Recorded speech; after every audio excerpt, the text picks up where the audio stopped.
Hello everyone, my name is Priscilla. Welcome to the Kundalini Yogini. We're going to jump right into today's topic. It is one of my long occurring special interests, and if you've been around since the beginning of my channel, you've probably heard me mention a number of times someone by the name of Graham Hancock. Now, before I get into the very enticing and intriguing lore of this video, I just want to mention we are going to be taking a pilgrimage to Egypt this November. I'm going to be leading it along two of my amazing business partners and facilitators. It is going to be the trip of lifetimes, 12 days, completely guided, traveling all over Egypt to activate, to initiate, to humble ourselves to these beautiful lands, to these beautiful codes, and to these incredibly potent energy vortexes. So if you'd like to join us, check out the link below or drop a comment and I will give you all the info. Now, if you have not heard of this incredible mind, if you have not watched his documentaries or read any of his books, I 10 out of 10 recommend that you dive down this rabbit hole after you watch this video. What I want to talk about today relates to one of the most popular topics in history and in the spiritual world for many years, which is that of the pyramids of Egypt. Now, archaeologists have been telling a very specific story, a very specific narrative for many decades about the pyramids of Giza, their significance, their use, their history, most of which, might I add, has been completely refuted and disproved through many evidences that have surfaced in the last years. There's many reasons why the archaeological community does not publicly share this information, and many reasons why they don't acknowledge the rebuttals to long existing theories. But suffice it to say that just like we see in the education systems, in all systems of power or authority, the medical systems, the medical associations, and even science as a whole has become very cult-like. It has become a place where questioning is no longer encouraged because of money and influence. Those that have published papers that were once groundbreaking and once leaders in thought are now kind of taking control of the pulpit, right? They are the ones behind what is being influenced to be looked into, what is being totally silenced, right? Or pushed to the fringe. And sadly, as hard as it may be for us to believe or understand that most humans are not centered in keeping the highest value as truth, right? This isn't the reality that we're living in. We're living in a reality that values status and money much greater than curiosity and truth. So take all of this with a grain of salt, come to your own ideas, conclusions, but most importantly, I just want you to question the narratives that we have been told. Now, my spiritual journey began with history. And I know that might sound funny, but I was once, at 17, 18 years old, extremely closed-minded, extremely in fear, and extremely programmed by the education system and also the church. I grew up Catholic, I grew up in Catholic school. I was very deep into all of that, and I couldn't fathom that whatever I was being told by authority wouldn't be the truth. At least wouldn't be based in good energy or intention. And I very quickly learned through simply just deepening my intellectual pursuits and finding out for myself, quote unquote, that is obviously very much not the case. And I'm sure many of you guys already know that who are listening to this channel after all these years. When we awaken, when we start to question reality, we start to uncover a lot of different facets of the world that we're living in, humanity, and where our consciousness is at. So the long-standing story of the Great Pyramids have been, right? Surrounding the pharaohs, the death process, tombs and sarcophagi. What's so mind-blowing is that the pyramids were in fact never, ever intended to be burial grounds. They were never funeral pyres or elaborate tombs. That has never been the case. All of this was assumed and pushed out as a thesis or a narrative decades ago and has just built a life of its own. But no sarcophagi have been kept in the Great Pyramids, ever. They are not burial chambers at all, and they never have been. What's really interesting is if you look at the different facets of different ancient structures, temples, and actual burial grounds in Egypt, you see that in the burial chambers, there are usually intense depictions, hieroglyphics, lore surrounding the burial chamber, as a way to help shepherd that soul into the next life, which is a huge part of Kemetic spirituality, right? Kemetic thought and belief. Whereas if you go into the great rooms of the Great Pyramids, there are no hieroglyphs at all. There is no art, there's no stories, there's no lore. Many of the main chambers are actually completely devoid of any of this, which people don't realize. A lot of which you see in pictures or videos are actually from different temples or burial chambers, not from the Great Pyramids themselves. So that's one thing to get clear, and what I find already very inherently interesting about all of the narrative surrounding the Great Pyramids. Number two, which I find unbelievably fascinating, is that we know the Great Pyramids were cut and constructed. All of the blocks that were built, or the pyramids were built out of, were cut and constructed so precisely that even modern lasers could not cut stones of that size so perfectly to 90-degree angles, so perfectly to fit with one another. How is this even possible? Clearly, again, whether we know the answer or not, there were technologies being used by the ancient Egyptians that are completely beyond our acknowledgement and understanding. We need to admit what we don't know, humble ourselves to the mystery, right? And start to open up to the fact that there may be a lot of ancient memory and intellect and knowledges that have been utterly lost to us. And the fact that we assume that older humanity is inherently less intelligent than the current humanity is quite a hubris, quite an assumption in and of itself. What I also want to look at next with you is the placement of the Great Pyramids. So on the Giza Plateau, if we look at the placements of the pyramids, the deeper and deeper they were studied, first by Robert Bauval and also by many archaeologists to date, including Graham Hancock, something mind-blowing was found. The Great Pyramids line up perfectly to the constellation of Orion, Orion's belt. Now, why is this so significant? I mean, not only does it take immense astronomical and astrological knowledge and precision to create such a structure, mapping the constellation to a T, but what's even more interesting, in my opinion, is the fact that when does this constellation align in the sky, perfectly mirroring the placement of the pyramids?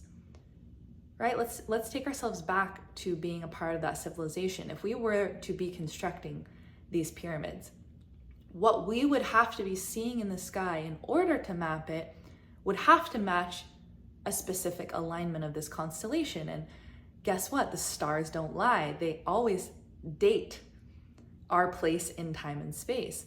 And the constellation of Orion would have been dated at almost exactly 12,000 to 13,500 years ago. And why is this time period so significant? Well, for one, it is thousands of years older than the modern narrative claims the pyramids to be. How would it have been possible for it to have such precision to Orion if they were constructed only a few thousand years ago. It wouldn't match, it wouldn't be possible, or probable for that matter. And two, this time period, 12,000 to 13,500 years ago, is very significant if you know the lore. So let's go into the lore. There is not only evidence in Egypt to suggest that this time period was a very significant epoch of human history, but also there are evidences of this all over the world, whether it's in different parts of East Asia, India, South America, or even North America. More and more and more is being revealed to be much older than what we have ever understood human civilization to be. And this period in particular was very significant because of the Ice Age. Hancock's theory is that there was an extremely technologically advanced human civilization that was existing up until this time. And what happened at this very time in human history was one of the most significant events we know about, which is the Great Ice Age. This Great Ice Age and the floods that would have occurred after it were exactly the perfect container or circumstance that could have been a great cataclysm that could have wiped out an immense civilization and erased most evidence and knowledge of it. And what's so fascinating about this, great flood cataclysm theory is that this myth, this great flood myth, perpetuates in so many cultures around the world.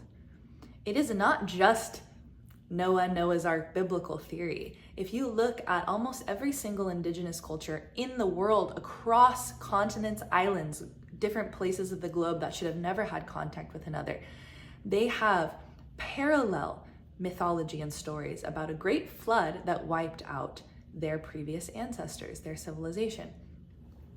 And really, if we start to think about it, is it that impossible that such a thing would have occurred? Is it really that improbable that such a thing could have occurred? When we start to see these megalithic structures like the Pyramids of Giza or the great Ellora caves in India or Chichen Itza, Machu Picchu, that such a theory is so far-fetched. When we don't understand how any of these structures were built to date, that they had such an advanced technology and intelligence that we have no record of the peoples that constructed them remaining, that we have lost so much data. Is it really that far-fetched to think something like this might have occurred? So the alignment of the Pyramids of Giza with Orion is so significant for this reason that it dates the pyramids to be 12 to 13,000 years old minimum. Could be much older than that. The third point I want to bring up is something a little bit more far-fetched, if you will, but stay with me. I think it's just so fascinating. The theory that the pyramids were built, possibly from the top down. What? Priscilla, that sounds insane. I know.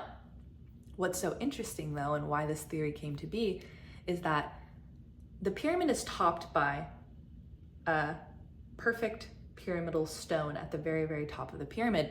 And they have already found that it used to be covered by like a crystal or gilded, but that has long since worn off.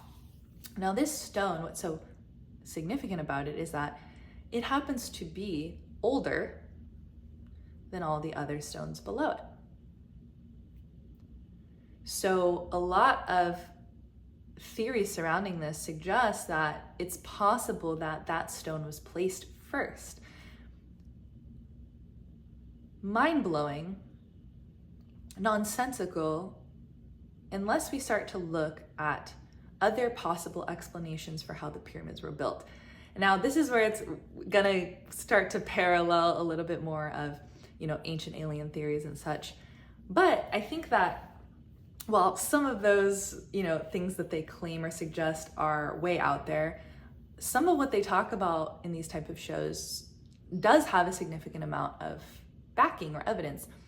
And one theory that has been brought up time and time again for the construction of these pyramids or even the Easter Island statues is this kind of debate over how the stones could have been moved, because again, as per our logic and methodology, there is no way those stones of that weight and size could have been moved. We don't even know how they would have a technology for it. A forklift, a modern forklift couldn't lift these stones. So how the hell did they move so many thousands of perfectly carved, perfect geometrical rocks that weigh thousands of tons? And not only that, put them into a pyramid shape, a perfect pyramid. Then we look at let's just say, the caves of Ellora in India, carved from the inside out.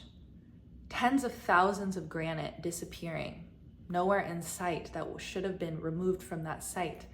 Perfect laser precision of every carving, thousands of years old. No theories as to how it was done. We start to see some very interesting depictions in the mythology, whether it's Indian mythology in the Vedas or whether it is ancient Egyptian lore. We start to see suggestions of something, which is the power of the oldest technology in the cosmos, arguably, vibration and sound. Now, we have only scratched the surface at what sound can do, but we already know. Let's take a look at sonar, right? The sound technology that can actually cut, right? Can actually harm you. We already know that we can use these things. The military uses some of it. And we've, again, only scratched the surface in our infantile consciousness. So some theories start to point to, what if these ancient ancestors of ours understood a technology of sound and vibration that allowed them to move matter from one place to another? That allowed them to move such large objects no other way, unbeknownst to us, that they could have been transported, moved, or carved in such a precise way. And it was actually using sound and vibration. So much fascinating things to think about when we visit these ancient sites. And I think not only is my intellect very intrigued and stimulated by this conversation and the mystery behind it, but even more so what it could mean. The significance being that, for me, I don't even care that we don't know all the answers yet perfectly. But the fact that these places and sites even exist, to me, already shows us that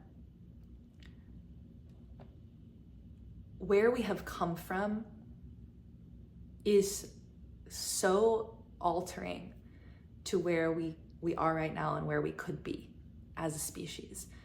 If we were already living in civilizations so connected to the stars, so connected to nature and the elements, so connected to one another in ways beyond our understanding, that means not only is it possible for us to do it, but we've already done it, guys. We've already been there, and that is wildly enlightening.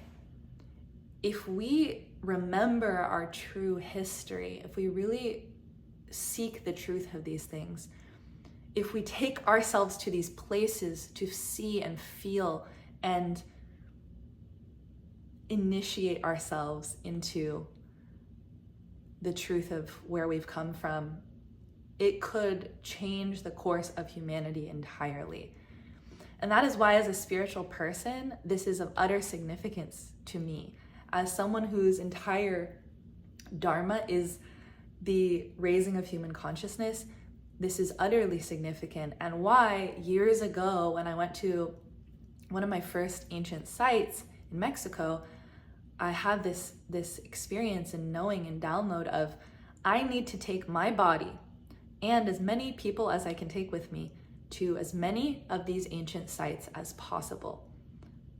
Why? Because us being there for ourselves, literally entangling our bodies, our DNA, and our consciousnesses, our souls, back into these places and spaces that our ancestors have built and come from, or that arguably we've also lived lives in terms of past lives, we can begin to remember the truth, we can begin to investigate it for ourselves at the very minimum, and at the maximum, we can receive awakening in our very DNA. We can entangle with the memory that is stored in the stones, in the water, in the elements, in the stories, in these places. So I'm just unbelievably overwhelmed with excitement and gratitude that I'm finally able to actually start this mission, so to speak.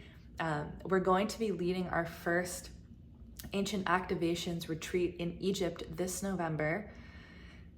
It's going to be my first time there. My business partners have been multiple times. They'll also be leading the retreat, and we are going to activate, we are going to initiate, we are going to take part in the rituals and spiritual practices, honoring the lineage and the civilization and peoples before us, learning and humbling ourselves in these places, and hopefully unlocking some of this truth ourselves. So if you have any interest in joining, we still have some spots left, and I would love to have some of you guys there with me, who, especially those of you who have been journeying with me for so many years, to get to be there together to awaken and initiate. I don't think there is anything more important we could put our time, our life, our resources towards right now. It is of the utmost importance for humanity as a whole. So yes, Ancient Activations Egypt is going to be happening this November 7th to the 18th. It's 12 days, all inclusive.